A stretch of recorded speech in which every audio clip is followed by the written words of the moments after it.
Bien, buenos días, buenas tardes o buenas noches, dependiendo del horario en el que nos vayan a ver. Bienvenidos a esta nueva sesión de Matemática Educativa, Cultura y Sociedad. En esta ocasión tenemos el gusto y el privilegio de contar con la presencia de la doctora Brenda Imelda Boruel Cervantes. Ella es licenciada en Ciencias de la Educación con una maestría y doctorado en Ciencias Educativas por el Instituto de Investigación y Desarrollo Educativo en la UABC, el IDE. Es profesora investigadora de la Facultad de Ciencias Administrativas y Sociales de la Universidad Autónoma de Baja California en Campus Ensenada. Cuenta con el reconocimiento de perfil deseable, el perfil PRODEC.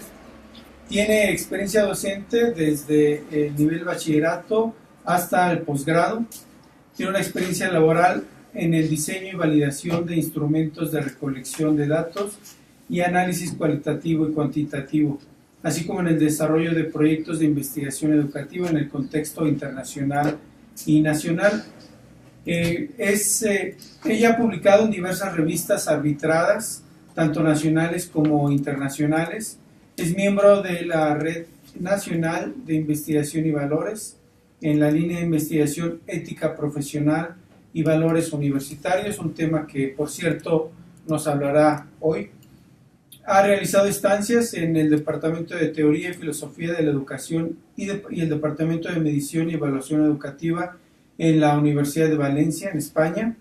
Actualmente los proyectos de investigación que desarrolla son el estudio de los valores profesionales como atributo al modelo educativo, análisis de actitudes desde el enfoque de los estudiantes universitarios, la evaluación de la formación profesional, el análisis de actitudes y valores por parte de los estudiantes universitarios y diseño y validación de un modelo de educación exitosa desde la perspectiva de la equidad en la educación superior en Baja California.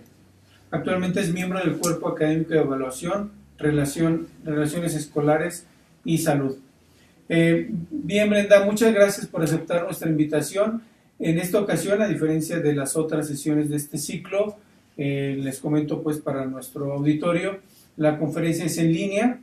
Nos hace favor la doctora Brenda de compartirnos sus ideas desde su oficina allá en la Universidad Autónoma de Baja California. La dinámica es la que ya ustedes conocen, unos 40-45 minutos de exposición. Después va a haber una sesión de comentarios, de preguntas. Las pueden hacer por Facebook, las pueden hacer llegar bueno, en esa instancia de red social. Yo las leeré con mucho gusto. Bien, Brenda, muchas gracias nuevamente por aceptar la invitación y adelante, el tiempo es tuyo. Muy bien, muchas gracias. Pues primero agradecer a todo el equipo por allá por los esfuerzos para poder concretar esta charla en línea. Pues el día de hoy les voy a compartir un poco de lo que hemos estado trabajando acá en Baja California, particularmente en la Universidad Autónoma, en relación a esta línea que nos apasiona y que nos preocupa y nos ocupa, que es la formación en valores en la universidad. Para ello preparé una sencilla presentación para que me vayan siguiendo. Entonces, se compone de los siguientes puntos: la relevancia y el estudio de los valores en la universidad, retos de las instituciones de educación superior en América Latina, cuál es la postura que tiene la UABC ante estos retos, cuál es la percepción de la comunidad universitaria con la que hemos venido trabajando hace algunos años ya, cuáles son las propuestas educativas para la mejora que han surgido de esos estudios. Y por último les voy a presentar unos resultados de un estudio acerca de la aplicación de redes semánticas naturales en cuanto a cómo construyen el significado a 6 valores los estudiantes de aquí del estado, ¿no? La universidad tiene diversas sedes en Baja California y trabajamos con las que tienen mayor población estudiantil, que es la capital, que es Mexicali, Tijuana, y en este caso aquí Ensenada.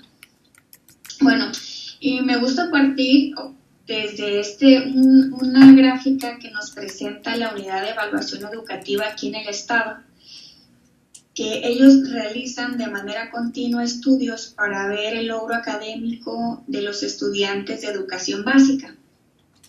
Y en esta gráfica vemos del lado izquierdo cuáles factores tienen mayor relación negativa en que un estudiante tenga buen rendimiento y del lado derecho una relación positiva.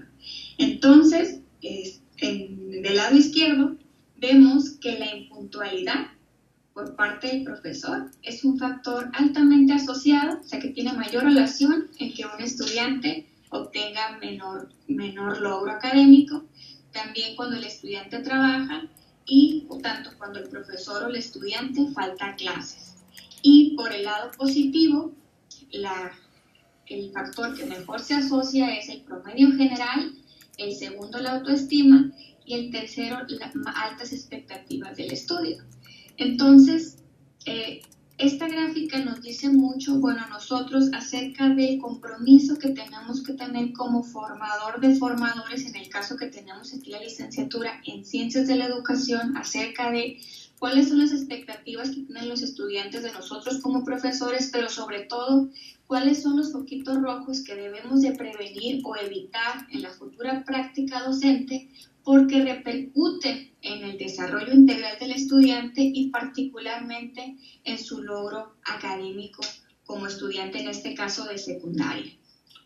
Entonces, ¿por qué estudiar valores en la universidad? Bueno, o sea, no es un tema ajeno para nosotros. Los índices en aumento, esta triada, ¿no?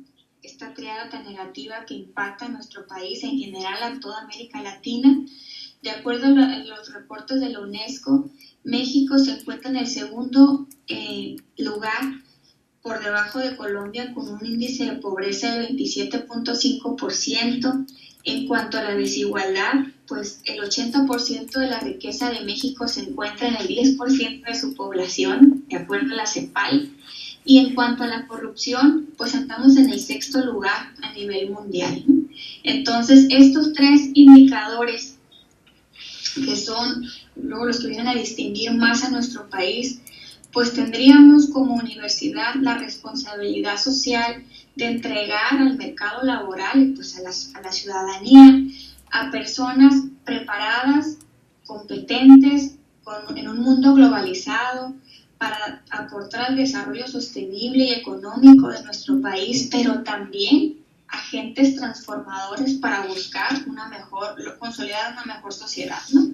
Entonces, para ello, la UNESCO también nos reta a que las universidades desarrollen propuestas orientadas a esta formación integral de los alumnos, que si bien tengan suficiente capacidad y competencia para acceder y competir en un mundo de trabajo, no solamente en su país, ¿verdad?, pero también que incluya valores y actitudes que moldeen la personalidad del sujeto, y que esto se vea reflejado en un desempeño profesional y personal comprometido, eficaz en su profesión, así como un ejercicio responsable de la ciudadanía y todo lo que implica, ¿no?, partiendo de la sensibilidad que debe de tener el ciudadano ante las problemáticas que lo acogen o que nos acogen como sociedad.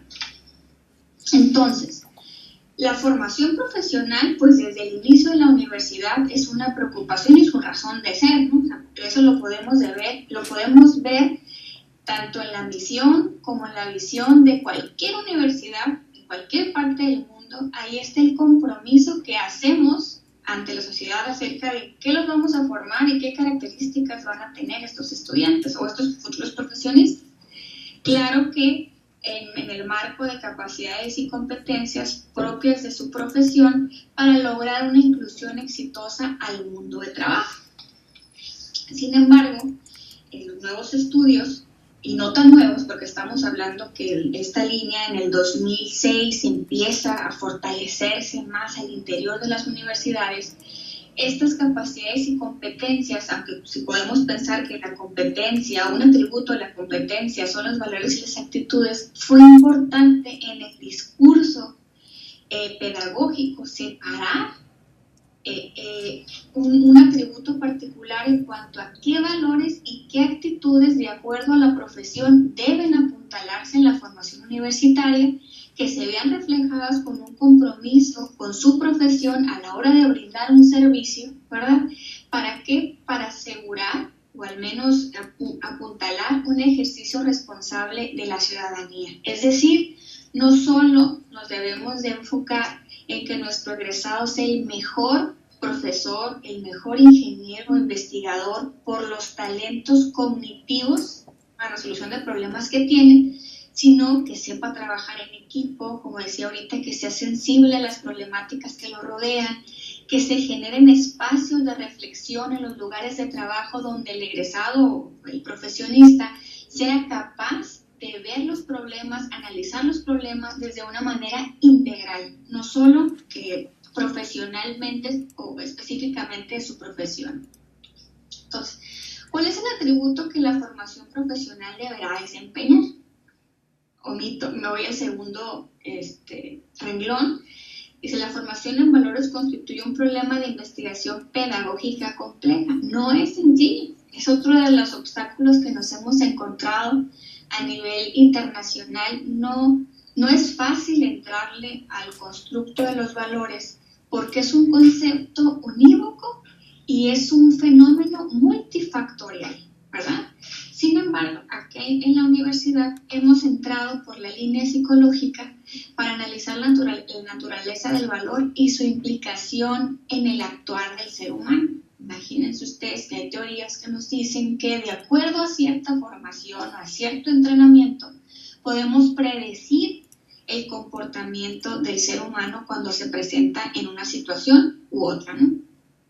Entonces, estas propuestas no se limitan a un proceso lineal y homogéneo de transmisión de información, o sea, no se piensa en que el profesor va a estar en el aula dictando una cátedra acerca de lo que es la responsabilidad, lo que es la honestidad, sino que debe de instrumentar toda una situación didáctica en el cual a través de estrategias específicas o estrategias con mayor orientación a la discusión, a la reflexión, como son dilemas morales, estudios de caso, problemas significativos de contexto, logren desarrollar el razonamiento moral en los estudiantes. Entonces, partiendo de una posición activa. Entonces, yo les pregunto siempre a mis estudiantes, ¿es posible evaluar valores desde la formación universitaria? La respuesta es no. Los valores no se evalúan, ¿sí? No hay manera de entrarle a evaluar valores si partimos que son ideales abstractos, ¿verdad? ¿Cuál es nuestro punto de partida o nuestra puerta de entrada para entrarle al constructo valor? Las actitudes, ¿verdad? Las actitudes como componentes que nos permiten partir de una creencia y pues de la creencia que tenemos de que algo es bueno o algo es importante o lo contrario, ¿qué sentimiento, qué afecto, qué nivel de importancia le damos a esa creencia? O sea, ¿es importante para mí llegar temprano a las clases?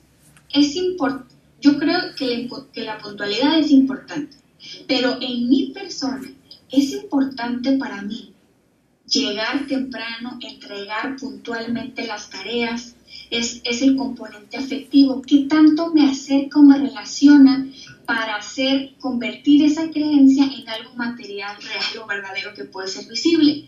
Y al momento que lo selecciono, que lo decido, eso ya se vuelve una intención de conducta y es una conducta observable. Y para eso nos apoyamos en la teoría de Fishman y Haxen. Estos dos psicólogos nos aportan o nos fundamentan nuestra idea de crear o de ubicar al estudiante o al hombre como un ser racional, ¿no? Que utiliza conocimientos para emitir juicios, evaluaciones y tomar decisiones que intervienen en la formación o en el cambio de actitudes. Es decir, para poder determinar que quiero ser puntual o que la puntualidad es importante, pues tengo conocimiento de causa de lo que eso significa o lo que eso implica, ¿no? Y cuáles son las consecuencias para mí como ser humano o estudiante desarrollar o no este valor. Hay dos aproximaciones en el estudio de los valores en la educación, uno que es el como nombre y otro como verbo. Claro, hay otras tantas clasificaciones más, pero en este momento les voy a explicar esta. Como nombre son aquellas cualidades que consideramos que debe poseer el ser humano, ¿no? En su proceder vocacional, personal y actuación como ciudadano. Es responsable, cuando decimos, esta persona debe de ser más responsable o esta persona se distingue por ser muy respetuoso, ¿no? Y como verbo son estructuras cognitivas, creencias o conceptos que referimos a ciertos objetos que sirven de criterio para selección o evaluación. Y conductas, ¿no? Ya es cuando ubico la responsabilidad como un ejercicio práctico para poder llegar al logro del mismo valor. ¿Cómo se logra la adquisición de valores durante la formación? ¿No? Eso, no podemos nosotros evaluar valores, decirlo abiertamente, porque la línea, como les comentaba, es la investigación en cuanto a las actitudes, ¿no? Que son los componentes observables de estas creencias latentes en el ser humano, ¿no? Pero sí podemos nosotros lograr proponer estrategias para activar esos componentes latentes en componentes manifiestos observables, que son conductas y investigación en cuanto a las actitudes, ¿no? Que son los componentes que conforman en a comportamientos.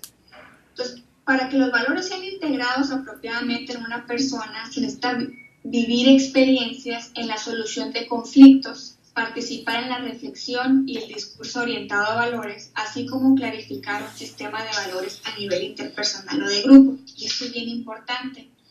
Si bien como ciudadanos estamos atentos a las redes sociales, a los medios de comunicación y actualmente evaluamos ciertos comportamientos en los otros, y sí es un buen ejercicio hacerlo, siempre y cuando tomemos postura o emitamos algún juicio argumentado en por qué sí o por qué no tal conducta que se esté evaluando. Pero al interior de las escuelas no es suficiente analizar el comportamiento de los otros para poder lograr una modificación en el propio estudiante. Es importante que los estudiantes al interior de la universidad, particularmente al interior de las aulas de clase, se les presenten situaciones hipotéticas, podría ser, o retomar experiencias de los que ellos ya han vivido, para realizar una reflexión profunda acerca de cuáles son o cuáles fueron las condiciones que lo llevaron a tomar una decisión u otra. Es decir, no podemos hablar de una formación de valores a partir de una comunicación unidireccional o simplemente la revisión de la literatura teórica. Las estrategias para formar en valores requieren de una postura activa, reflexiva y crítica del estudiante ante una situación que se le está presentando sujeta a la evaluación o la reflexión. Entonces, debemos de partir también como profesores que los estudiantes que nos llegan en cualquier nivel educativo, pues tienen ya en su antecedente un sistema jerárquico de valores, ¿verdad? Este sistema de valores ha sido formado desde el núcleo inicial que es la familia. Entonces, hay estudiantes o habíamos personas que teníamos en la jerarquía número 1 un valor y otras personas de la misma familia que tienen otro valor distinto como número 1. Entonces, yo puedo quizá decir una mentirita, o sea, no pasa nada, o sea, pongo ahí en juego en algún punto la honestidad, pero no en el primero, pero por ningún motivo seré irresponsable, ¿no? Bueno, así lo comentan, porque para mí lo principal es la responsabilidad. Entonces, esta es el asumir que existe una jerarquía de valores, porque somos seres sociales, porque todos tenemos una jerarquía, todos tomamos decisiones en la vida. es importante que en la universidad ese sistema o esa jerarquía de valores madure y se perfile también a la profesión, ¿no? O sea, para ti como ingeniero, para ti como psicólogo, para ti como médico o para ustedes como grupo que se va a incorporar a una profesión, ¿cuál es la jerarquía de valores que deberíamos de manejar como agrupación profesional, ¿no? Que ustedes consideran que deberíamos de privilegiar?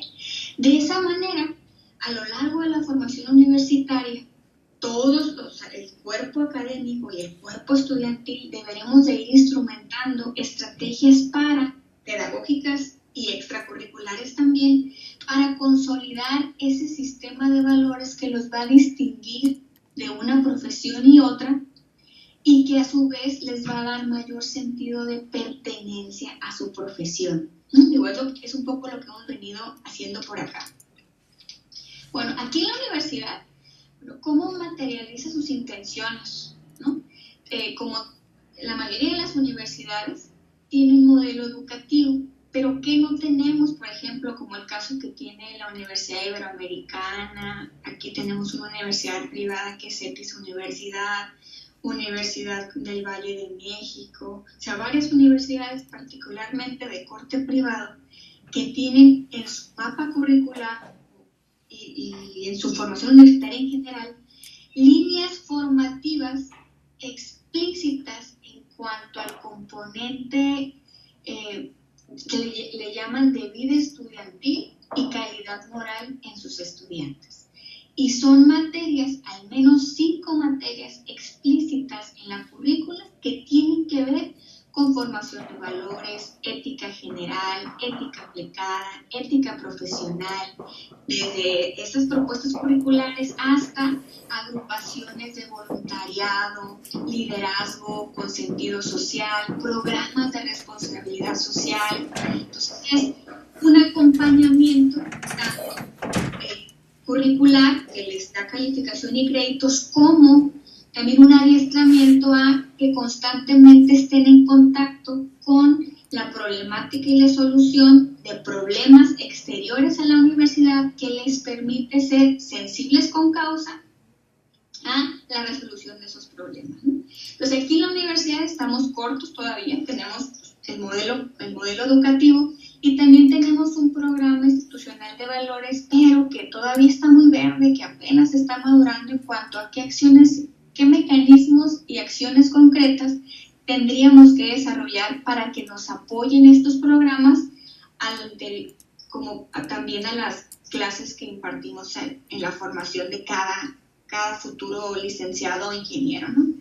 Entonces, bueno, al menos rescatamos que practicamos el componente de aprendizaje centrado en el alumno, fundamentado en la corriente humanista, constructivista, la educación a lo largo de toda la vida, y sobre todo, pues esta cualidad de la mayoría de los enfoques por competencias, que es la formación integral, lo cual nos permite en el discurso proponer y que nos aprueben o que sean bien recibidas todas aquellas estrategias que nos permitan la reflexión en los estudiantes, ¿no? Bueno, al momento de acercarnos con los actores involucrados en el proceso de enseñanza-aprendizaje aquí en la universidad, les preguntamos cuáles son las estrategias que reconocen que la universidad desarrolla para propiciar actitudes hacia los valores en la UABC. Pues dice, ¿no? Pues tenemos un PBI, ¿no? Y en ese PBI siempre está considerado el atributo de la formación integral, particularmente en este periodo rectoral. Hay un buen apartado acerca de la responsabilidad social y la formación en valores, ¿no? Tenemos un código de ética universitario, un programa institucional de valores, hay cursos ya de un programa de educación flexible de capacitación al profesorado en el área de los valores, cómo enseñar valores, pero estos cursos todavía quedan en el nivel teórico, ¿no? O sea, no son muy prácticos. Y las experiencias de vinculación en ambientes reales que quedan al libre criterio del profesor si considera relevante vincular a sus estudiantes a escenarios reales, pero con una orientación pues valoral, ¿no? También habla de cuáles son los obstáculos que ven ellos como profesores para seguir concretando o madurando esas estrategias. Poco trabajo en equipo por parte de los docentes, procesos de toma de decisiones colegiadas. Por lo general nada más ellos son receptores de las decisiones, pero no participan en ellas. Burocracia institucional y mucha supervisión, pero no se ve reflejado como con los estímulos, ¿no? ¿Qué ven los estudiantes? Bueno, que sus profesores incorporan temas del contexto social en algunas materias, que se generan climas de confianza a la hora de discutir o debatir algún tema en particular, que existen estrategias didácticas que permiten este diálogo entre estudiantes y estudiantes-profesor, como la reflexión y autonomía personal, análisis de problemas prácticos, estudios de caso, autorregulación de la conducta, sobre todo en el área de humanidades y ciencias sociales, pues que les permite de una u otra manera conocerse mejor y fortalecer esta jerarquía de valores que les hablaba hace un momento, ¿no? ¿Qué pasa? ¿Qué consideran que les hace falta? Bueno, procesos más sólidos en cuanto a la empatía entre profesor y alumno. No hay alguna actividad, tanto curricular como extracurricular, que les permita generar proyectos de vida y carrera. Tampoco desarrollo de propuestas de impacto social. O sea, lo que hacen es ir a escenarios reales en periodos muy cortos, pero ellos proponen, bueno, en su momento en los instrumentos proponían pues proyectos ya instalados, sistematizados, en los cuales se puedan ir sumando para realmente involucrarse en los problemas sociales y en este caso identificar su vocación docente y profesional, que son los nuestros, ¿no? O sea, nuestros estudiantes de ciencias de la educación a nivel estatal, pues entran con una expectativa de la carrera, pero ya al momento de estar cursándola se dan cuenta que no es, ¿no?, por donde la intención inicial que ellos tenían. Entonces eso también les obstaculiza, bueno, ellos lo refieren así, para consolidar un sistema o una jerarquía de valores propia de su profesión, ¿no? Entonces, aun cuando revisamos la literatura constantemente acerca de las últimas publicaciones que hay en torno a la evaluación de criterios y valores, pues no encontramos suficientes antecedentes empíricos que nos digan qué significa para un estudiante un valor. Estamos preocupados en cuanto a qué tan responsable dice que quiere ser o lo observamos que es, pero qué significa para él el valor de la responsabilidad o cómo conceptualiza el valor de la honestidad, ¿no? Entonces, eso fue lo que nos motivó en este apartado del proyecto a indagar con ellos, para empezar a investigar y escribir el significado de valores ético-profesionales y después que nos los jerarquizaran, ¿no? La universidad maneja 11 valores en su discurso, que es el compromiso que hace con los estudiantes, con sus padres de familia y con la sociedad en general. Pero de esos 11 nosotros tomamos 6, ¿no? 6 que encontramos correspondencia con algunos autores, ¿no?, clásicos acá en el estudio empírico de los valores a nivel internacional, que dicen que son fundamentales para cualquier profesión, ¿no? Porque nosotros queríamos irnos un poco a la base antes de entrar a la profesión en específico. Entonces, seleccionamos autonomía, justicia, competencia profesional, respeto, honestidad y responsabilidad. Bueno, trabajamos con algunas áreas de conocimiento: ciencias sociales y administrativas, educación y humanidades y ciencias de la salud.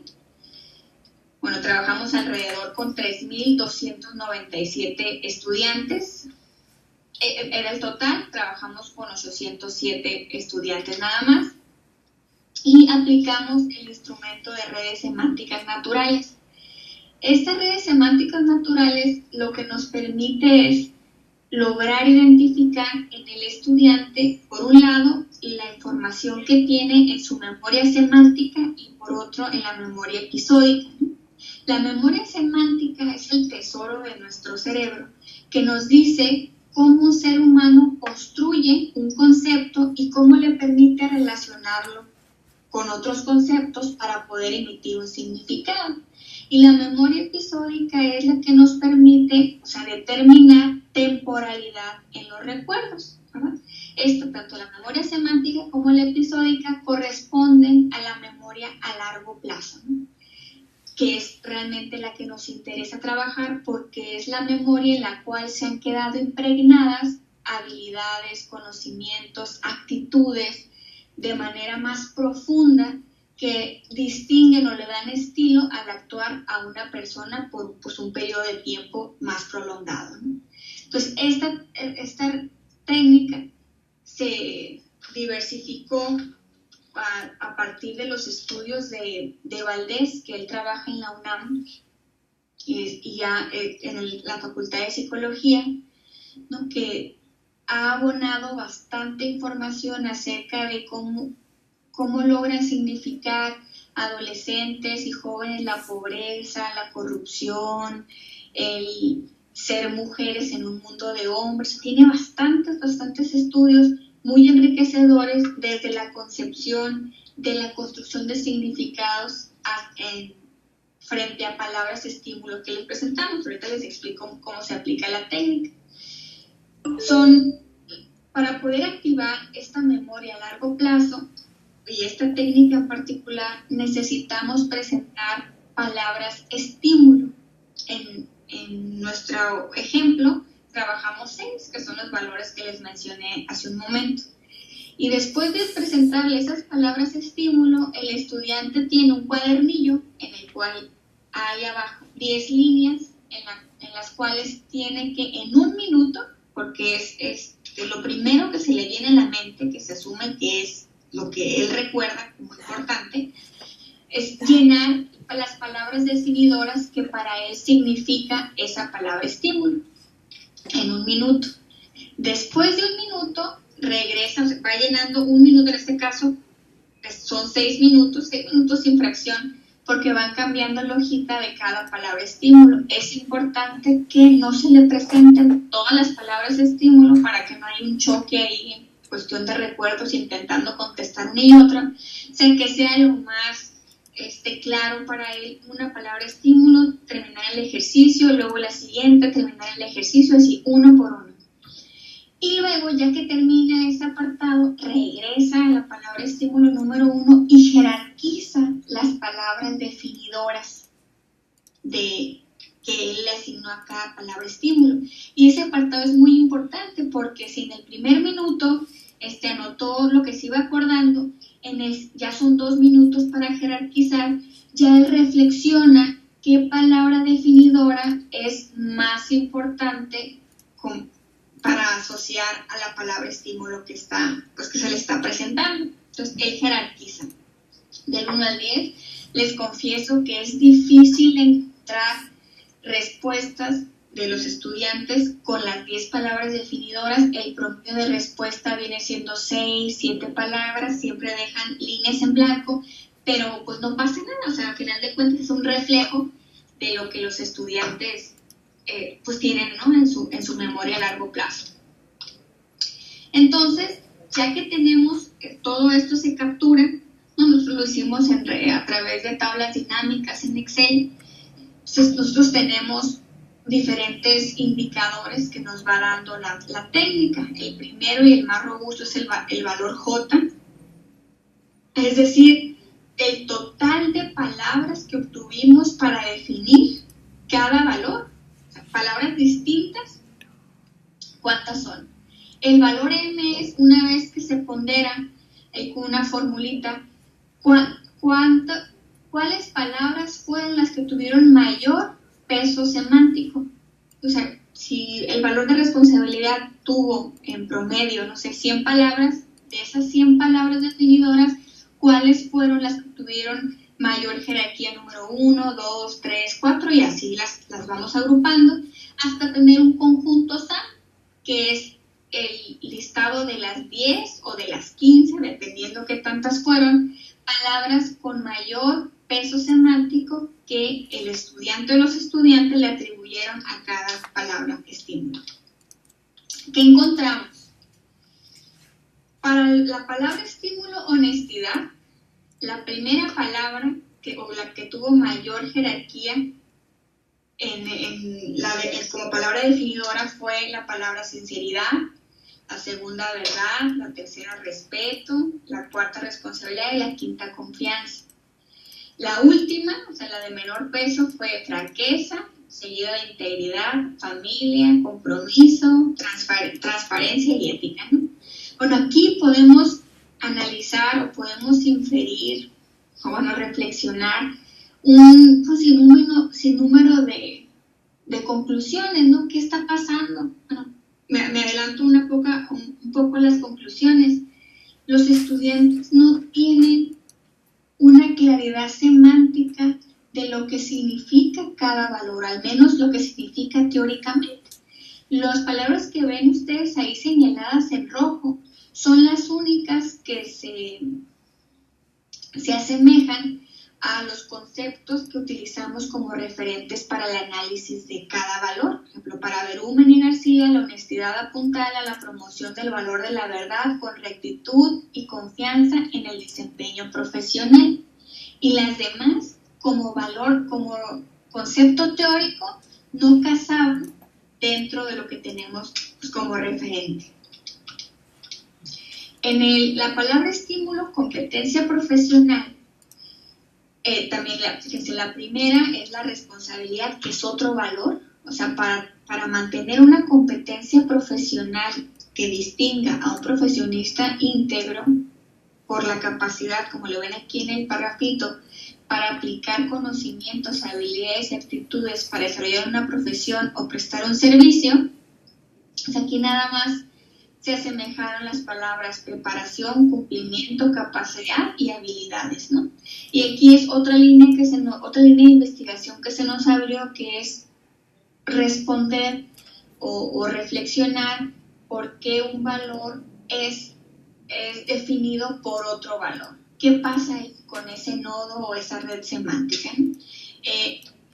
En cuanto al valor del respeto, bueno, aquí la palabra definidora con mayor peso semántico fue la tolerancia, que se asemeja con la definición conceptual, la sexta confianza, la novena lealtad y la onceava la paz, ¿no? Si se fijan ahí, el segundo es el amor, la palabra amor, 3 los valores, 4 honestidad, 5 educación y pues 6 confianza, ¿no? Entonces, aquí en cuestión del respeto, pues parece que los estudiantes, al menos el mayor grupo de estudiantes con los que trabajamos, pues sí tiene que ver con la tolerancia o el respeto a los puntos de vista o al estilo de vida de los demás, de sus compañeros o la sociedad en general. Porque aquí apuntamos a Hortalia García, quien le señalan que el respeto se refiere a la tolerancia a los diferentes estilos de pensamiento, a la dignidad y lealtad hacia las personas con transparencia y confianza. ¿Sí? Y aquí pusimos una nota que nos pareció interesante. Se llama la atención que entre el conjunto SAM dado por los universitarios se encontró la palabra paz, lo que quiere suponer que refleja una parte de la cultura o idiosincrasia mexicana referida a la muy conocida frase el respeto al derecho ajeno es la paz, ¿no? Y lo ponemos porque nos apareció en el punto número 11.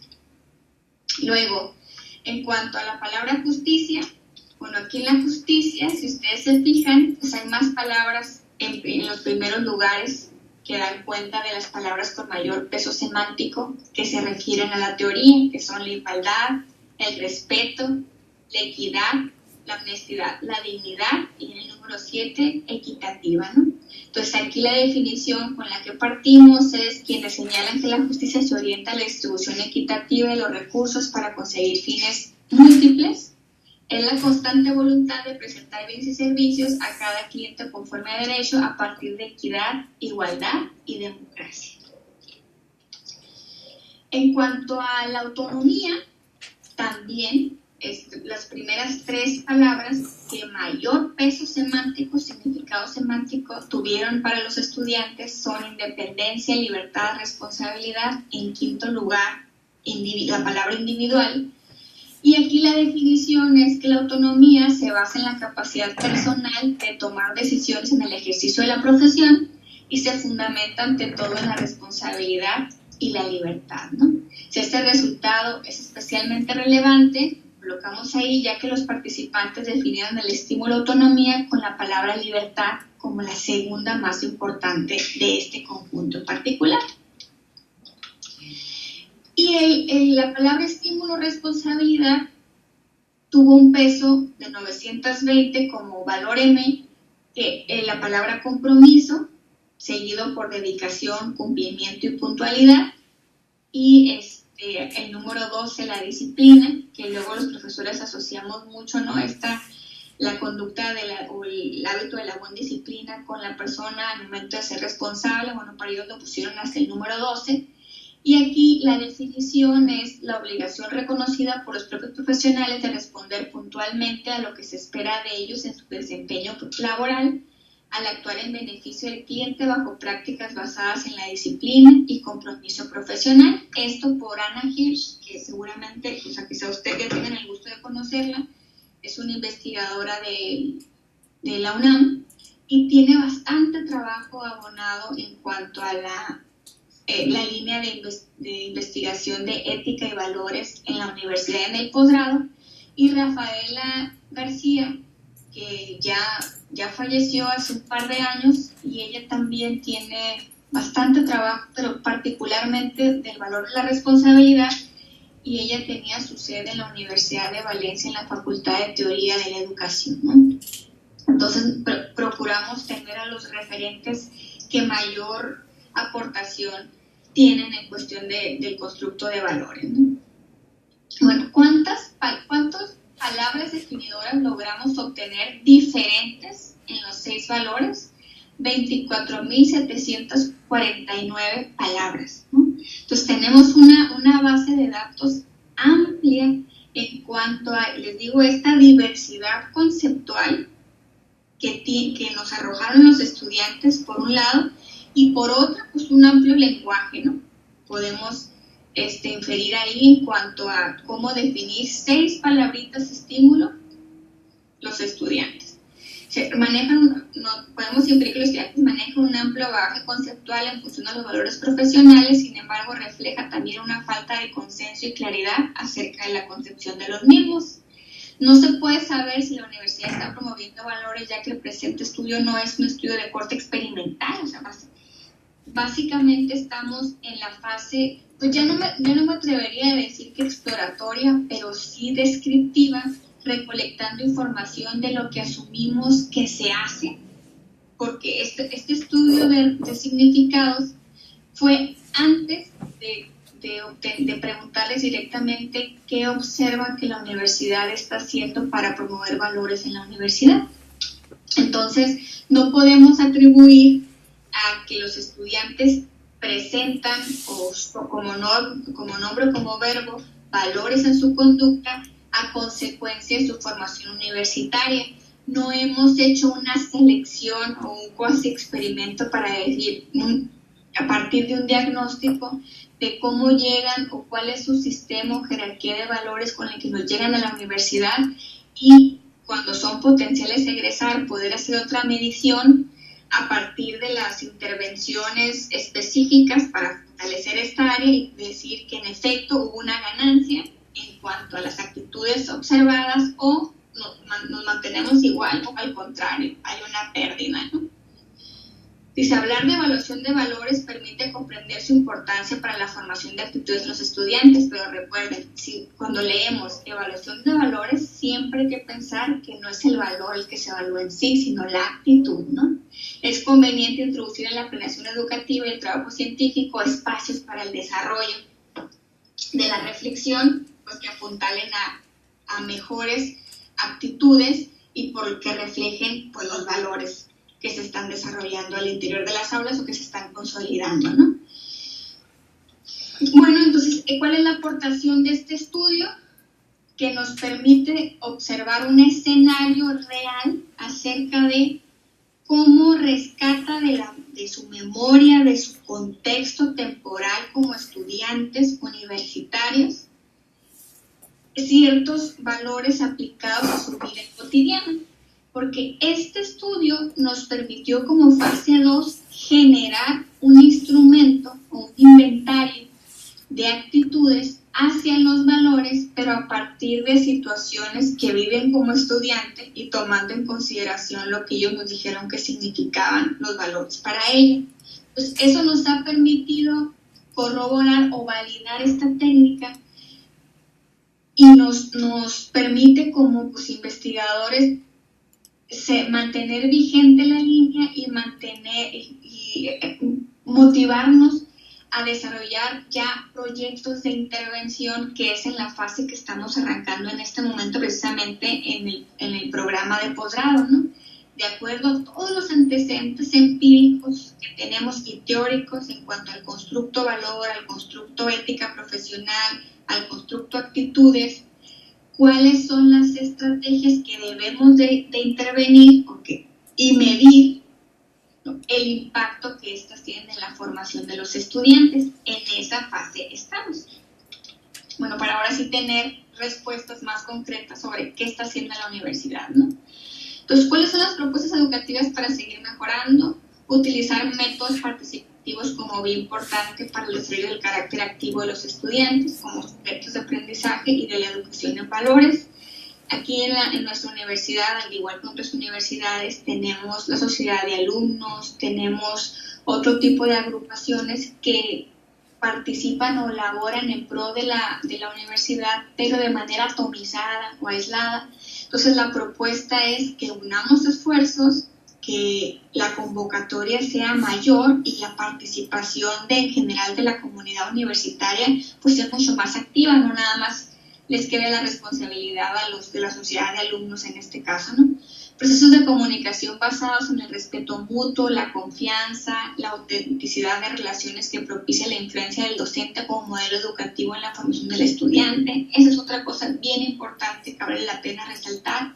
Si bien el docente no es el único responsable de la formación en valores, sí es una piedra angular que baja las intenciones universitarias o institucionales al estudiante y las materializa. Si no es en el aula de clases o no son en la supervisión de las prácticas que hacemos vinculadas a la docencia, ¿dónde podemos nosotros ver un cambio o un avance en cuanto a la formación de los estudiantes, ¿no? A final de cuentas estamos a la hora de emitir una calificación, estamos validando la adquisición de una competencia con los atributos que esto implica y debemos de trabajar listas, que es la propuesta que estamos haciendo al menos en el área de humanidades, listas de cotejo que nos permite valorar el componente subjetivo actitudinal en cada materia, ¿sí? Por ejemplo, el área de medicina. Nos comentaban los estudiantes, es muy común que si el estudiante no trae los zapatos limpios, pulcros, blancos, no entra a clase. A ver, no va por ahí. O sea, si el estudiante está faltando a un componente actitudinal y por ende valoral, que es lo que el profesor argumenta, se le debe de evaluar en ese componente. Pero no podemos ejercer la autoridad de quitarle el derecho a su formación. Entonces, porque estamos queriendo enmendar un error con otro error, ¿no? Que es no dejarlo entrar a clases, pierde los contenidos vistos por no traer los zapatos limpios. Entonces, también es una reeducación que tenemos que discutir con los profesores, que nos ha ido bien, pero sí es importante como estar ahí bien, un poco desengranando, ¿no?, los diferentes componentes que ubican una situación didáctica, cuándo separar, cómo empezar a observar el componente subjetivo y cómo actuar sobre ese componente. Les confieso que no es sencillo, porque para los profesores es más trabajo que ser este profesor pues un tanto tradicional que toma decisiones sin dar mayor explicación, ¿no? Pero pues vamos en el camino.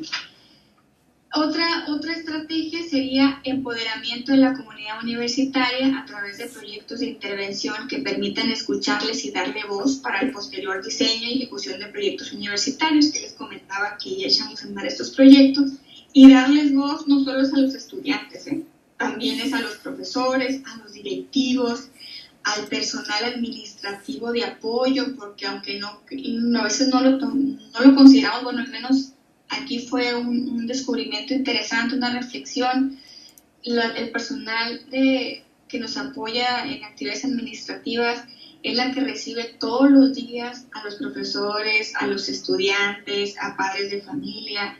Las personas de intendencia son las que observan cada minuto cómo nos comportamos como comunidad, porque están en los pasillos. Entonces, también es importante empoderar a esas figuras, a esos roles, para que la interacción pues, vaya en el mismo discurso que los profesores, que los directivos, que los propios estudiantes, en torno a mejorar esta formación en valores, para empezar por el lenguaje, ¿no? Entonces, eso es lo que en esta mañana quería compartirles a ustedes de lo que hemos venido trabajando y de lo mucho que nos queda todavía por hacer, porque estamos lejos de ver, todavía seguimos con las mismas estrategias de enseñanza en las universidades, pues una sociedad aquí particularmente en Baja California diferente, una sociedad interesada y ocupada en apoyar las comunidades vulnerables, en apoyar en la mejora de proyectos, de buenos proyectos que existen, pero pues necesitamos gente para que los sigan manteniendo vivos y que nos permitan seguir entregando resultados, estos pocos resultados, porque esto es un granito de arena en una montaña bastante grande de lo que es el reto de la formación en valores. Pero necesitamos que los estudiantes sigan interesados, aún como egresados, en continuar estas líneas de mejora en cuanto a la formación de actitudes y por ende la consolidación de un sistema de jerarquía valoral, ¿no? Como ciudadano y como profesional. Y pues por mi parte es todo. Muchas gracias. Muchas gracias a ti, Brenda, por esta charla que sin duda por lo menos para nosotros el PROME nos pone a pensar, a reflexionar cómo poder relacionar el tema de los valores con algo tan específico como la enseñanza y aprendizaje de las matemáticas. Ya habrá tiempo en este rato de conversar y de charlar. Iniciamos entonces con la sesión de preguntas, de comentarios o de sugerencias. Aquí nos acompañan a Benilde, que quizá te acuerdas de ella, ya la conoces alguna vez en un café que fuimos a tomar en cerca de Coyoacán. Hola, Brenda. Hola. Y ya está aquí Soy también. Un poquito el cuadrito para poderte ver. Y aquí también está Ana, que la conoces bien también. No te ve ella. ¿O sí? No sé. No, tienes que estar por acá. Hola. Buenas tardes para ustedes, días para mí. Sí, buenos días allá. Sí, bueno, entonces podemos iniciar con los que estamos aquí, por lo menos de manera presencial aquí en el centro, aquí en Zicata, y después daremos tiempo para ver si algunos de nuestras estudiantes o alguien que nos escuchó por medio de Facebook tiene algunas preguntas. No sé si tengan algún comentario. Sí, bueno, Brenda, primero agradecerte por esta presentación tan interesante y creo que muy provocadora en varios sentidos.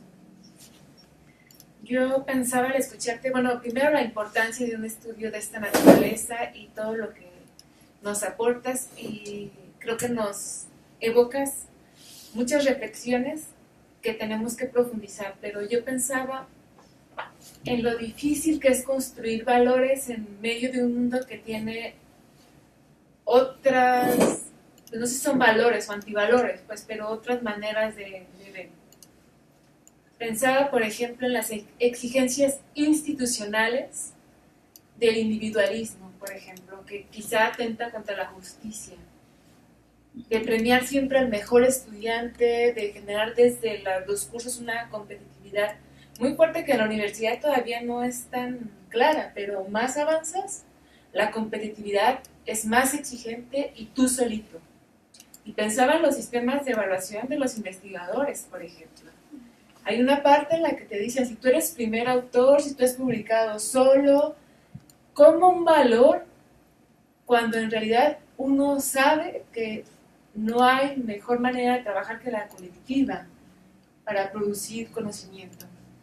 Entonces, pienso también en las normas institucionales, en las exigencias, en tener productos, por ejemplo, voy a decir algo en el medio nuevamente de la investigación y de la profesionalización de docentes, que es el PROME. Si tú tienes un artículo publicado en inglés, vale más que un artículo publicado en tu propio idioma.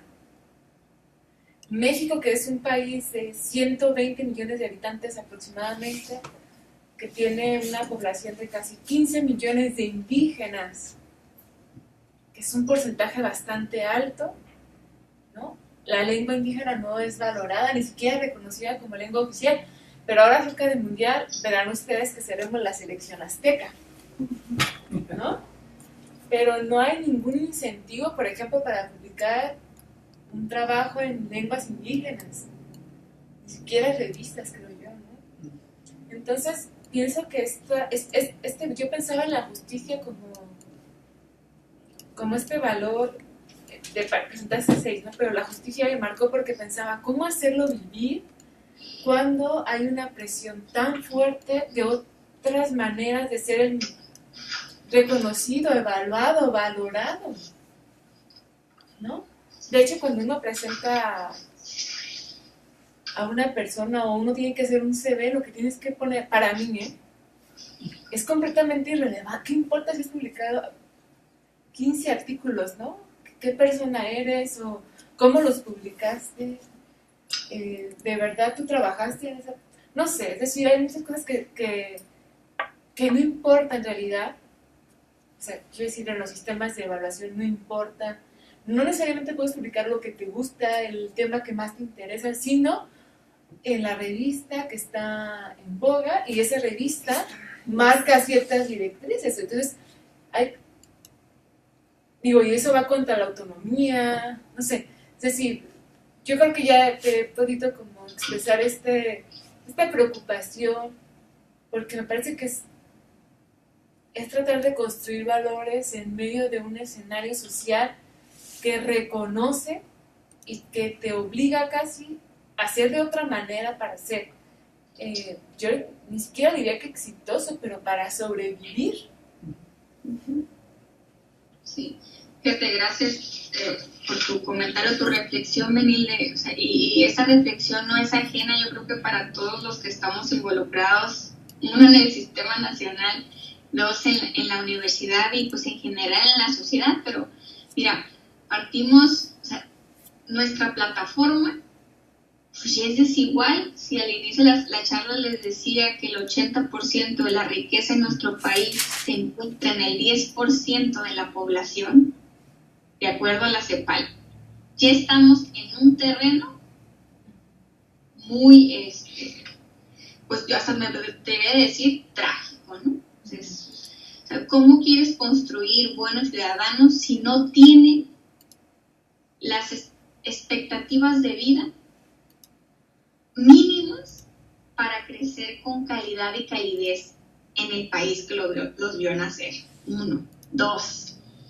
Nuestro entorno, o nosotros como ciudadanos, y me incluyo, no hemos madurado en cuanto, si nos vamos a Kohlberg, ¿no? Los estadios de madurez o de condición moral o razonamiento moral de Kohlberg. El razonamiento más maduro, o el último estadio, es o se convierte cuando aparece la interdependencia positiva, es decir, yo no soy si tú no estás, pero para estar y yo sé, necesitamos estar al mismo nivel de compromiso, y ahí se acaba la supervisión, se acaba el fraude, se acaba la corrupción. ¿Por qué? Porque los dos tenemos la misma expectativa de ser mejores, no por lo que nos van a dar, sino porque por naturaleza queremos cumplir nuestros resultados, pero y que esos resultados o lo que nos solicitan realmente nos beneficia como ciudadanía, nos beneficia como estudiantes o como investigadores. Entonces, todavía vivimos en el estadio medio, el incipiente, que es primero yo, luego yo y después yo. Porque si no es así, no llego. ¿Por qué? Porque mi compañero, en lugar de ser mi compañero de equipo o mi compañero de cuerpo académico, es mi carga. ¿Por qué? Porque no tiene el mismo nivel de compromiso hacia el resultado o hacia la tarea que yo. O no tanto el que yo, sino el mínimo esperado para realmente hacer trabajo en equipo y no que sea mi lastre, ¿no? El lastre que voy cargando y que va obstaculizando llegar. 3. Cuando estábamos haciendo el estudio, llegamos a la Facultad de Derecho, no voy a decir el municipio, pero al momento de entrar con 9º semestre, nos preguntaron ¿de qué es su estudio? ¿De qué es su encuesta? Tiene que ver con los valores. No, ni entre. Aquí no hay eso, porque aquí en Derecho el que no tranza no avanza. Entonces no pierda el tiempo, aquí no. O sea, lo que usted venga y nos diga en el mundo laboral no se puede aplicar. Imagínate, estudiantes de 9º semestre. Entonces, es un reflejo, como bien dices, de cómo está, te atrevo a decir, un tanto chueco, podrido, infectado, no solo el sistema jurídico, sino todos los sistemas de nuestro país. Pero no por eso, bueno, al menos yo me convenzo e intento convencer e instrumentar las acciones de intentar romper estos hábitos, este bombardeo de mala información, este conformismo lleno de antivalores en los estudiantes, diciendo y depositando el granito como de responsabilidad y esperanza que ellos tienen para cambiar el entorno laboral, que a ellos les va a tocar dirigir, porque eventualmente ellos van a ser los jefes. Y si observan ahorita, como asociados, como peones, como empleados, que las cosas están mal porque el jefe no tiene calidad moral, es su responsabilidad cambiarlo. Para empezar, si ustedes lo están observando, ya compraron el boleto.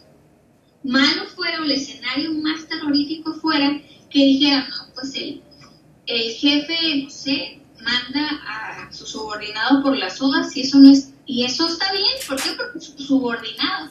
Ahí sí estaríamos en un terreno más complicado porque ve normal o ve bien lo que no está bien.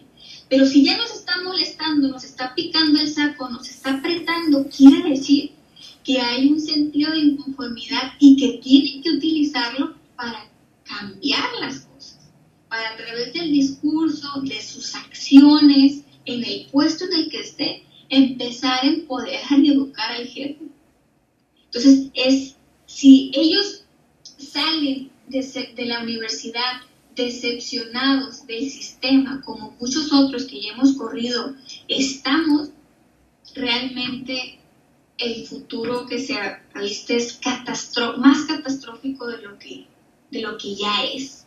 Entonces, si bien no podemos ignorar los sistemas de competición, tanto de logro como por ejemplo, en el caso del sistema nacional, en el caso del examen nacional de residencias médicas para los médicos que quieren ser especialistas, el sistema está ahí, pero no verlo como un sistema justo, inequitativo, sino un proceso de selección, porque no hay para todos, ¿no? Pero aquí la situación es, si no, por ejemplo, en el caso de los médicos, ¿no?, que son los que luego más se resisten, si no hay posibilidad de entrar a una formación de especialistas, no estás condenado ni tampoco es permitido que seas un médico general mediocre o un médico general que se distingue por su mala profesión. Tienes que ser bueno en lo que haces, en lo que llegas. ¿Me explico? O sea, eso es en un terreno positivo. Si vamos a un terreno donde él ya vio que no llegó en cualquier profesión por cuestiones de corrupción, por cuestiones de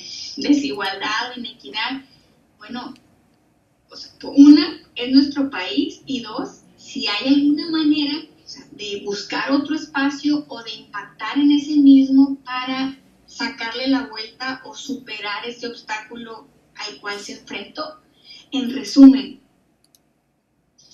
no es, la propuesta aquí en la universidad no es encerrarlos en una burbuja y decirles, aquí en la universidad todo es justo, respetuoso, responsable, autónomo, y allá afuera ya es otro boleto. No.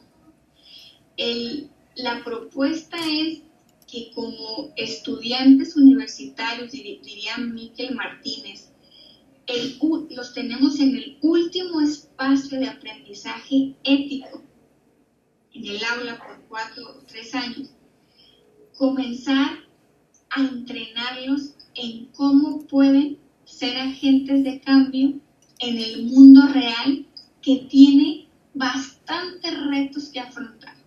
¿Cómo? Aplicando estrategias de dilemas, discusión, reflexión, como les decía, de cómo podemos, o sea, no es que en el salón de clases no es que la solución es esta, o el mejor resultado, el resultado correcto es este, no, ¿cuáles son los diferentes escenarios, tanto el más positivo como el más desfavorecedor, al que se va a enfrentar un estudiante y cuál debe de ser la consecuencia en su conducta de cómo debe de afrontar ese resultado, que es uno de los principios bioéticos de la no maleficencia, ¿no? Yo de cualquier decisión que tomo como ciudadano o como profesionista, debo de reflexionar antes de tomarla cuál va a ser la consecuencia de mi acción. Y eso no exime a que como profesionistas la decisión que tomemos no sea la más acertada. En ocasiones tenemos que tomar malas decisiones o decisiones que sabemos que afectan a una población, pero es la única que podemos tomar en ese momento. Pero debemos de reflexionar con nuestro equipo de trabajo cómo vamos a subsanar y en cuánto tiempo la posición en la que estamos dejando a la población vulnerable que no siendo afectada, que no siendo beneficiada por mi decisión. ¿Me explico? Entonces, es empezar a jalar al interior de las aulas la realidad, pero a partir del análisis de los diferentes escenarios de cómo debemos actuar en cada uno de ellos.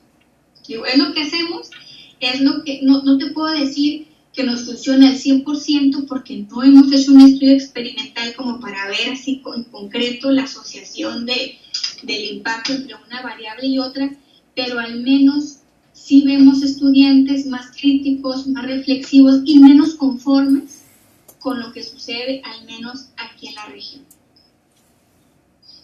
Muchísimas gracias. Por ahí mis comentarios. Muchas gracias. Bien. Ana. Sí. Hola, Brenda. Hola. Oye, muy interesante tu charla. Ya había tenido el gusto de saber pues algo sobre eso por de repente conversaciones que tuvimos ahí en el cubículo que en algún momento compartimos. Ahora me incorporé un poco tarde a tu presentación. Si lo que voy a preguntarte lo dijiste, pues me disculpas por volverlo a preguntar. Hablas de valores profesionales, Brenda. Entonces, la primera cuestión que me salta es, ¿hay valores no profesionales? Sí, hay valores morales, espirituales, estéticos, sí. Ahora, todo este conjunto de valores, llámese espirituales, morales, no profesionales, yo quiero suponer que emergen desde que nacemos, desde que empezamos a desarrollarnos y que emergen en nuestros primeros entornos en los que estamos, que es la familia. Entonces, cuando un estudiante llega a la universidad, ya llega con ciertos valores.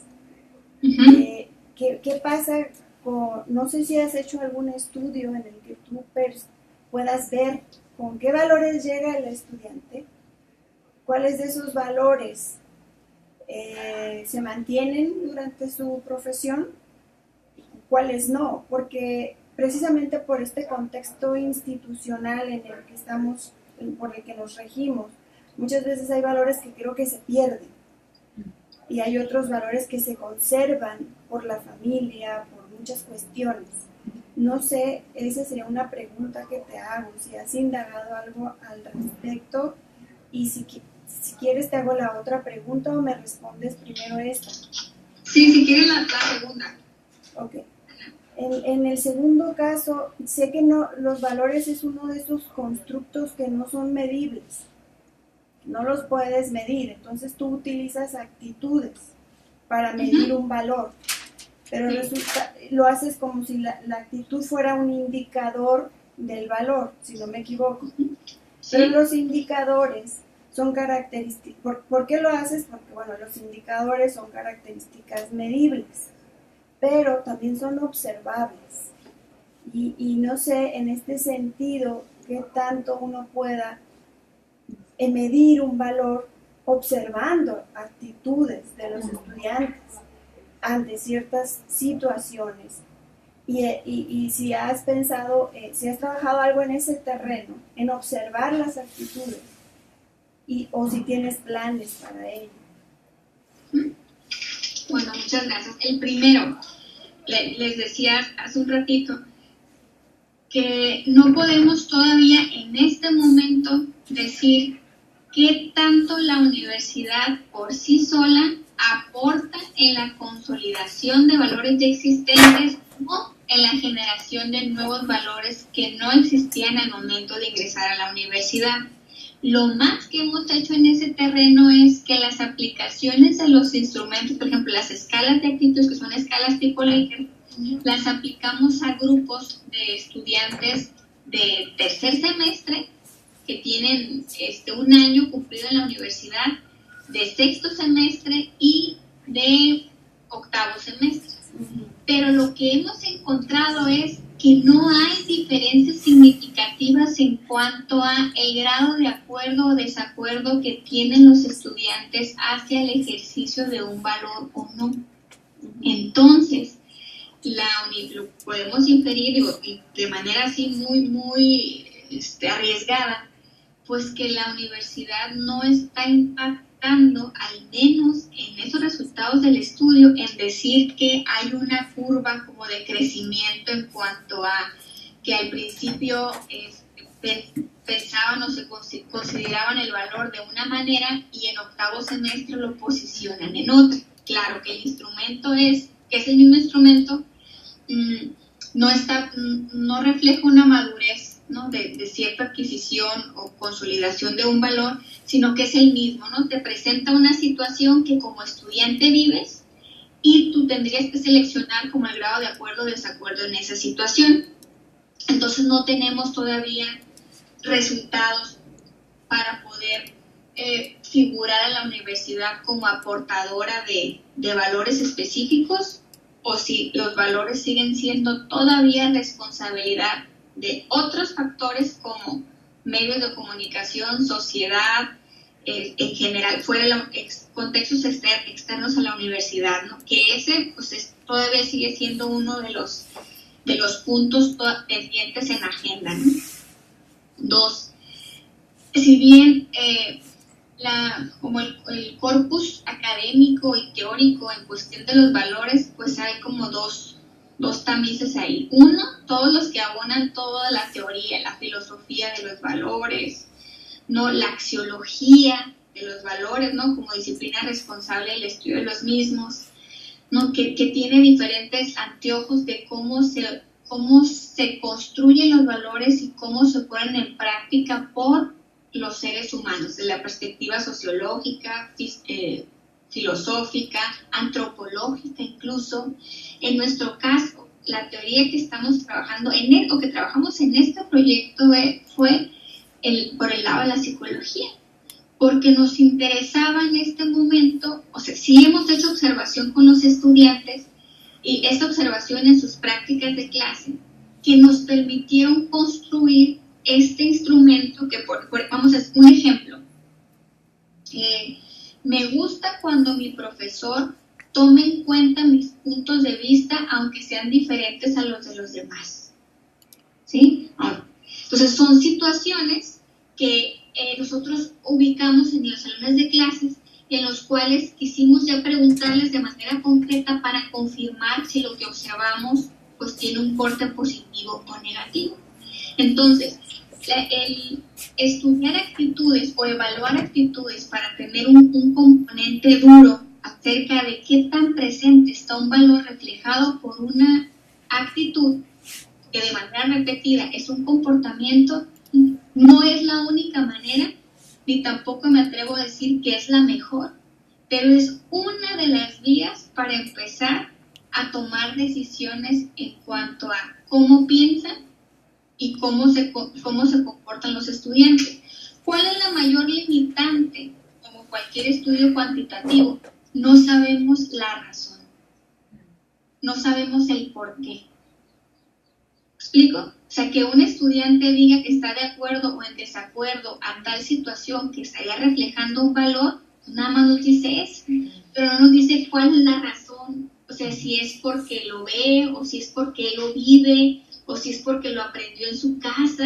Entonces, eso es lo que le debemos de entrar con los estudios de intervención cualitativa, que es partir de un diagnóstico, que lo estamos haciendo ahorita, con grupos focales, con entrevistas a profundidad, que nos cuenten su historia y su rol, su experiencia como estudiantes y cómo ellos sienten que el aparato universitario favorece en un contexto positivo de confianza en su desarrollo, o bien que obstaculizan, ¿verdad?, ese contexto. Y específicamente ellos dicen que los profesores no los dejamos ser críticos en el salón de clases.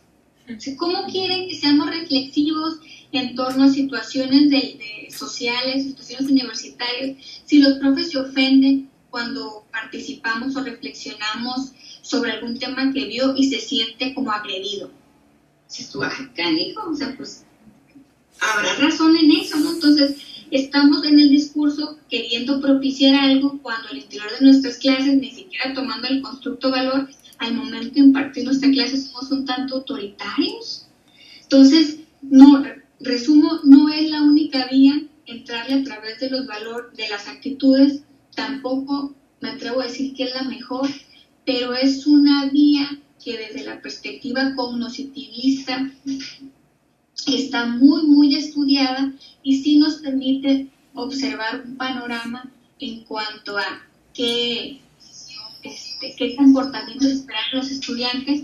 Incluso hay un artículo por ahí de Popham, ¿no?, que se encarga, o su expertise es validar instrumentos hacia actitudes y valores, y nos dice que el estudiar los valores a través de las actitudes nos puede permitir hasta predecir.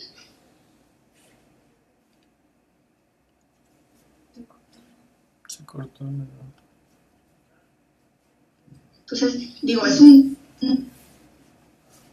una aseveración, pues, fuerte, ¿no? Imagínense que pudiésemos predecir tal comportamiento, pues si bien Skinner dijo que el comportamiento es condicionado, ¿no? Pero ya en este contexto, en nuestra realidad que está tan bombardeada de muchos estímulos, ya no estoy tan segura de que eso pudiera suceder. O sea, lo que piensa un estudiante hoy, otros estudiantes el día de hoy, el día de mañana, puede ser totalmente diferente de acuerdo a lo que vemos en una red social o lo que vemos en un programa de televisión. No sé si contesté tus preguntas, Ana. Sí, claro. Sí, era más que nada para reflexionar un poco sobre estas dos ideas, ¿no?, que se me vinieron a la mente, porque creo que una manera de entrar a evaluar los valores es cierto, es por las actitudes, pero como estas actitudes o por los indicadores que tú tienes, que a la vez son actitudes, pueden ser observables y son condicionantes, porque yo tuve la experiencia de tener alumnos en la UABC, y tú sabes que hay grupos muy numerosos, de 50 y tantos alumnos, ¿no? Entonces, y un maestro puede tener hasta 4 grupos. Entonces, trabajar de repente, cómo observa un maestro las actitudes de sus estudiantes y si esas actitudes, qué indicador me están dando. Pero luego, ¿quién observa también al maestro, ¿no? Cómo el maestro también está favoreciendo esas actitudes por su manera de enseñar, puede ser.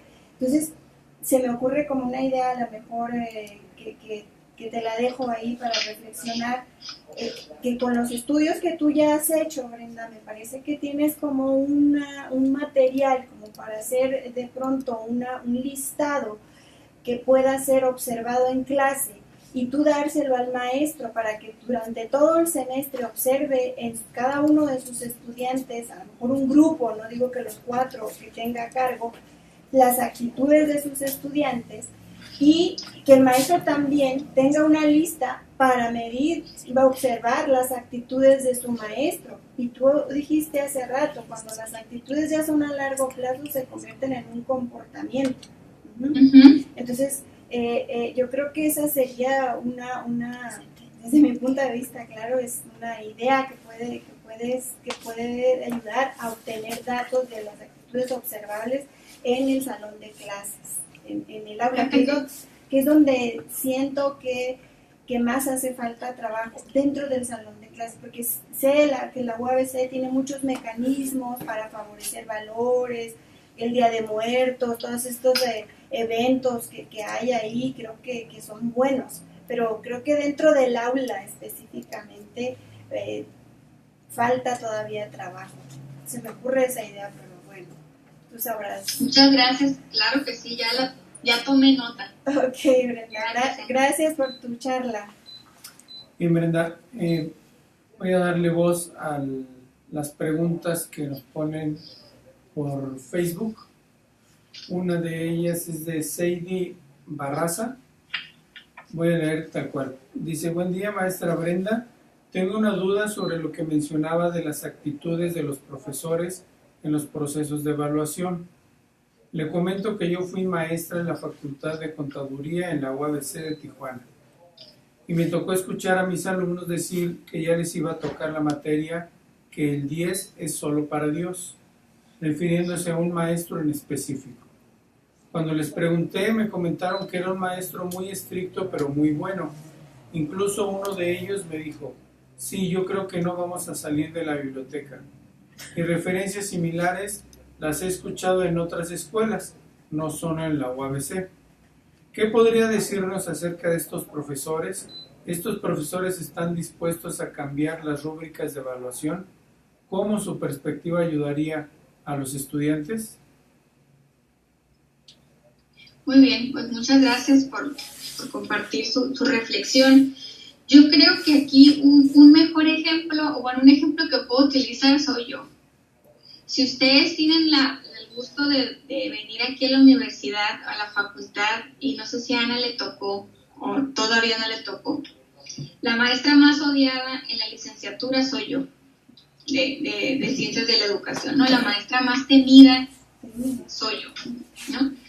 Entonces, ¿por qué? Y no es que yo vocifere cosas como de que el 10 lo tiene el libro, yo no. O sea, básicamente es la exigencia, ¿no? A lo que ellos le tienen como miedo, ¿no? Como miedo y hasta repulsión hacia mi persona. Entonces, tener la capacidad, o sea, porque no es lo que uno presuma, ¿verdad? Es uno que tiene que, nos tiene que provocar ese tipo de comentarios en autoconocernos y también autocriticarnos, ¿no? ¿Qué está pasando? ¿Por qué los profesores tendemos a tener esas actitudes o desarrollamos ciertas actitudes que generan ese tipo de resultados o percepción de los estudiantes?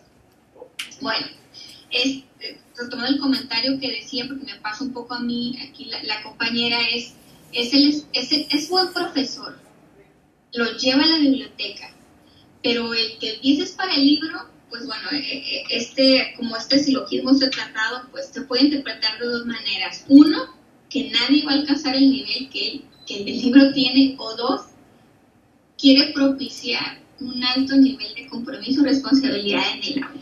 Entonces, ¿cómo podemos lograr a que profesores como él y como yo logremos ese discurso que tienen los estudiantes alrededor de nosotros sin conocernos cambie, dando siempre explicación y argumento de por qué una tarea debe de ser de tal forma y cuáles son los beneficios que obtienen realizando con el mejor esfuerzo sus proyectos o sus tareas académicas. Y además, como bien lo comentabas tú, Ana, presentar una sábana de evaluación del desempeño en el cual ellos vean reflejada su responsabilidad o su grado de compromiso en cada materia. es muy fácil por parte del estudiante señalar al tercero, señalar al externo como responsable único de sus tragedias académicas. Pero cuando uno a través de un encuadre, uno busca muy claro que el propósito del profesor es propiciar espacios de aprendizaje para que se logren los anclajes de conocimiento en el aula, no reprobar estudiantes, es el paso número 1.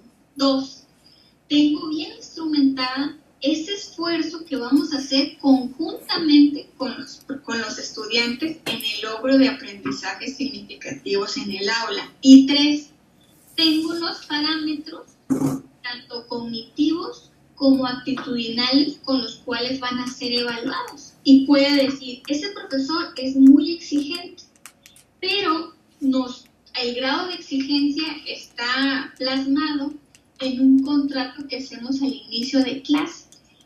Y les comparto, en este semestre en particular, ayer que venía un estudiante y me decía, bueno, maestra, vengo a compartirle que mi compañera tal nunca ha trabajado en el proyecto y por favor le pido que considere el no evaluarla conjuntamente con mi equipo.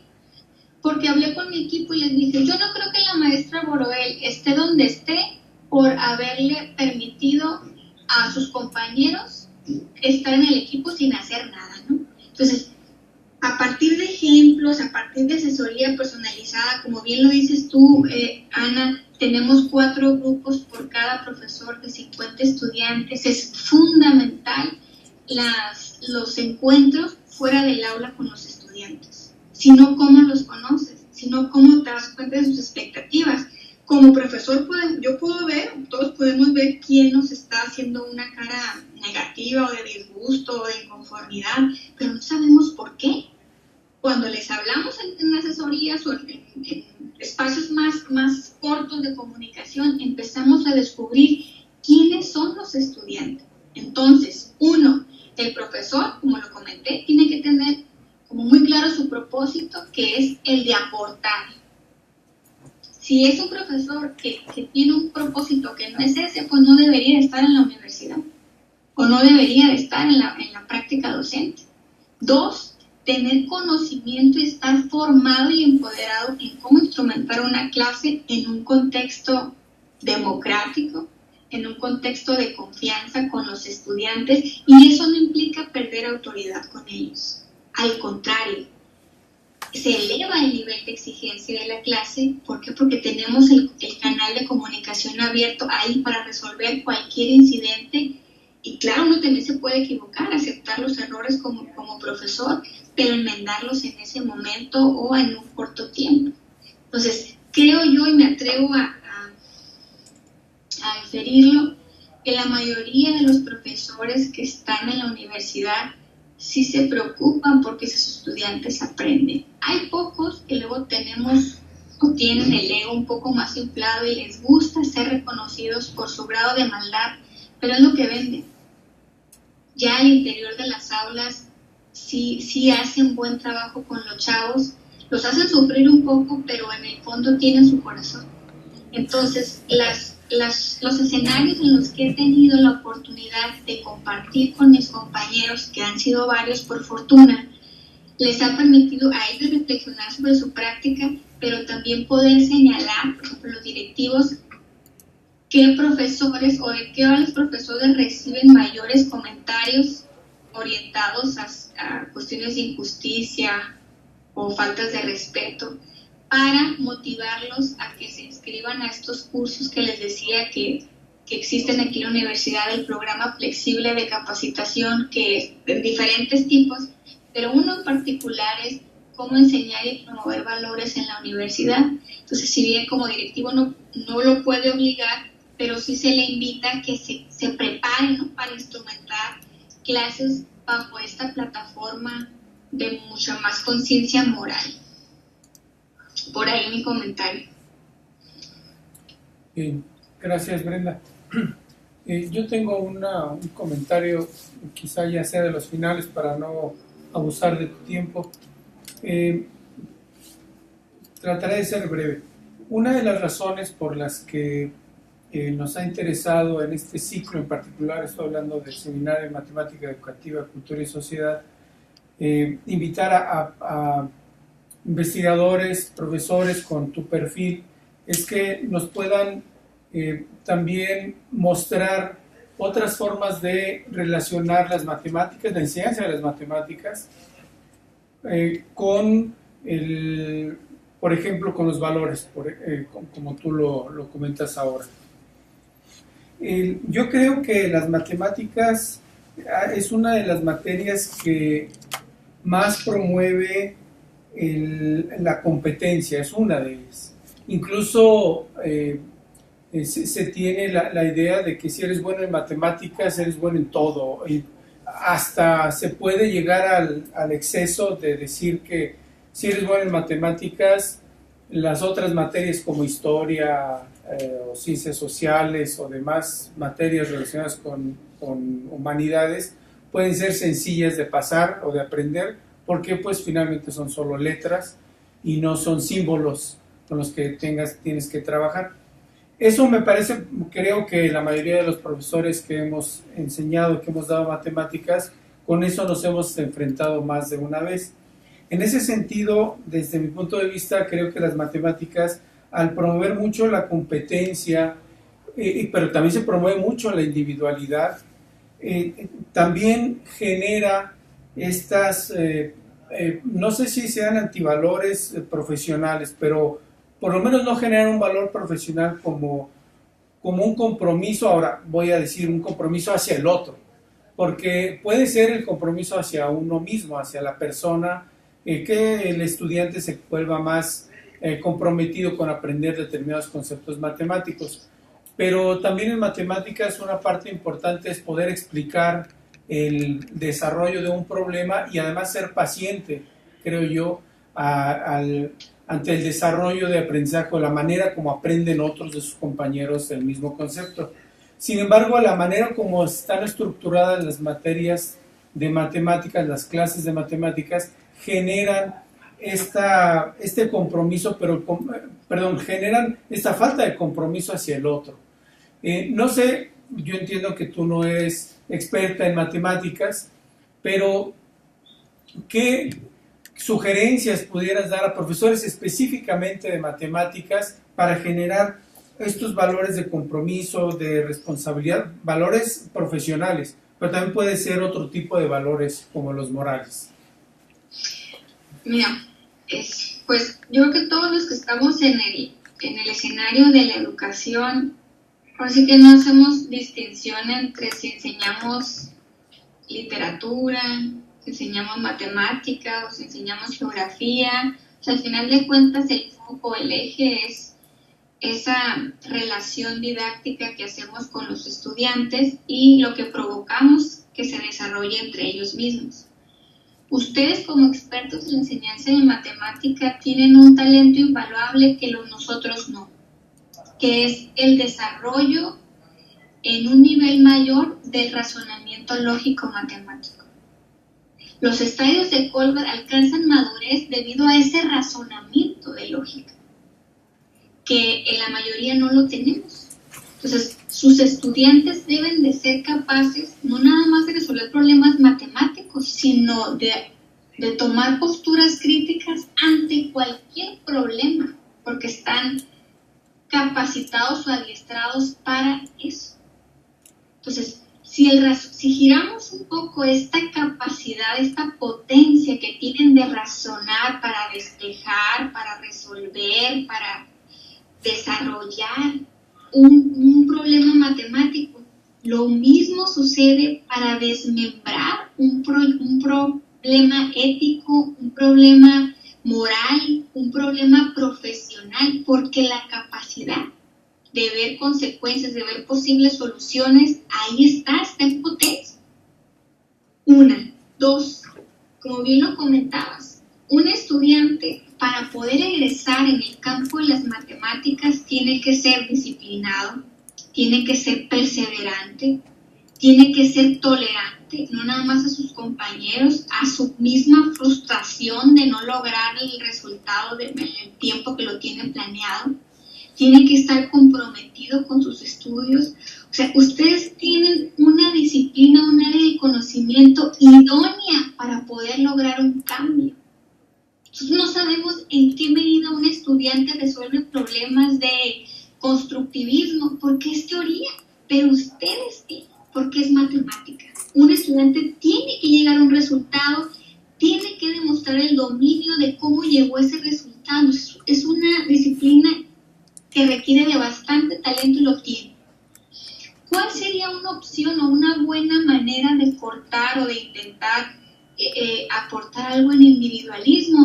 Un proyecto de tutor-tutor, alumno-alumno.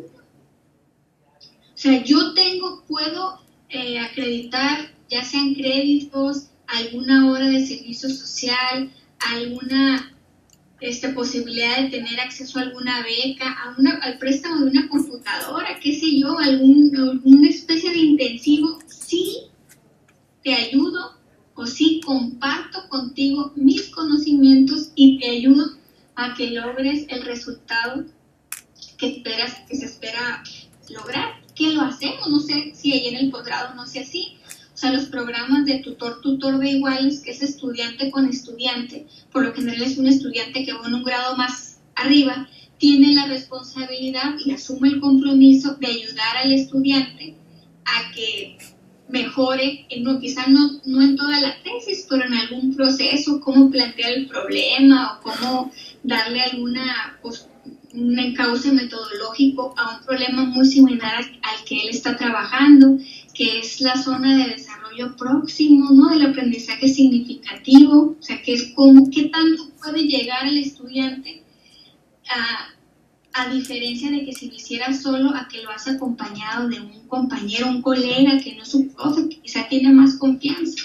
Entonces, o desarrollar o instaurar seminarios de trabajo en equipo, no para ver quién tiene la mejor respuesta, sino para reflexionar cuál es el mejor procedimiento, cuál sería el mejor camino para llegar al resultado de una manera más sencilla o más argumentada.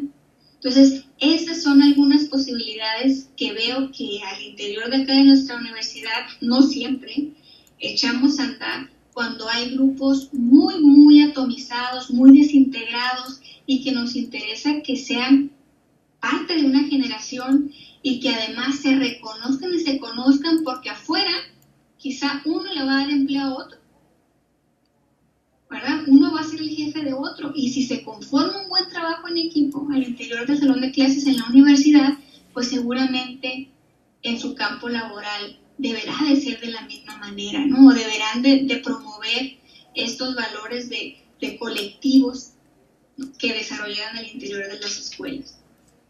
No sé si contesté más o menos tu inquietud. Sí, Brenda, claro. De hecho, me parece que son unas sugerencias interesantes para generar alguna línea de investigación en la enseñanza de las matemáticas con base en valores.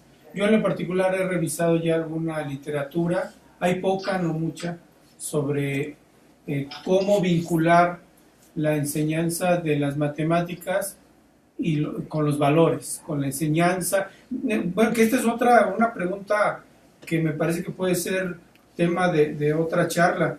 Los valores, si bien es cierto, como decías, no se evalúan,